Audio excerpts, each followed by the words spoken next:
45 news కి స్వాగతం. తిరుపతి జిల్లా సూళ్లూరుపేట ఎక్సైజ్ పోలీస్ స్టేషన్ లో సి సురేంద్రబాబు మీడియా సమావేశం నిర్వహించారు. గౌడ కులస్తులకు 3 మద్యం దుకాణాలను రాష్ట్ర ప్రభుత్వం విడుదల చేస్తుందని, వాటికి గాను తమ కార్యాలయం వద్ద అప్లికేషన్లు స్వీకరించబడతాయని ఆయన వెల్లడించారు. సూర్యాపేట ప్రొహిబిషన్ ఎక్సైజ్ కార్యాలయంలో మీడియా సమావేశం ఏర్పాటు చేశారు. రాష్ట్ర ప్రభుత్వం ఉత్తర్వుల మేరకు తడ, సూళ్లూరుపేట, దొరవారి సత్ర మండలాలకు 3 మద్యం దుకాణాలు వచ్చాయని, వాటికి గాను అప్లికేషన్ తమ కార్యాలయం వద్ద అందజేయవచ్చని సి సురేంద్రబాబు పేర్కొన్నారు. ఫిబ్రవరి 5వ తేదీ సాయంత్రం 5 గంటల వరకు అప్లికేషన్స్ కార్యాలయం వద్ద స్వీకరించబడతాయని స్పష్టం చేశారు. ఈ మధ్యన దుకాణాలకు గాను రాష్ట్ర ప్రభుత్వానికి కట్టవలసిన 2 లక్షల రూపాయలను ఖచ్చితంగా కట్టాల్సిందే అని తెలిపారు. అందులో 3 షాపుల్లో ఒకటి గౌడ ఉపకులాల్లోని ఈడిగ, గాండ్ల కులాల వారికి కేటాయించడం జరుగుతుందన్నారు సిఐ.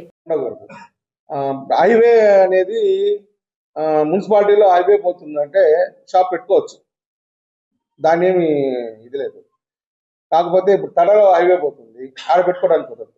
220 కిలోమీటర్స్ బ్యాక్ వెళ్ళాల్సిందే. మనం దొరవసత్రం అని 220 వస్తుంది. ఉన్న షాపులు కూడా అదే విధంగా ఉన్నాయి, నెక్స్ట్ కూడా అదే వస్తుంది. కాకపోతే ఈ నేషనల్ హైవే కను ఇప్పుడు మామూలుగా ఎంజిఆర్ రోడ్లు ఉన్నాయి కదా, కాళాశ్రీ రోడ్డు, అవి మాత్రం ఎగ్జిబిషన్ ఇచ్చారు, వాటిలో పెట్టుకునే అవకాశం ఇచ్చారు.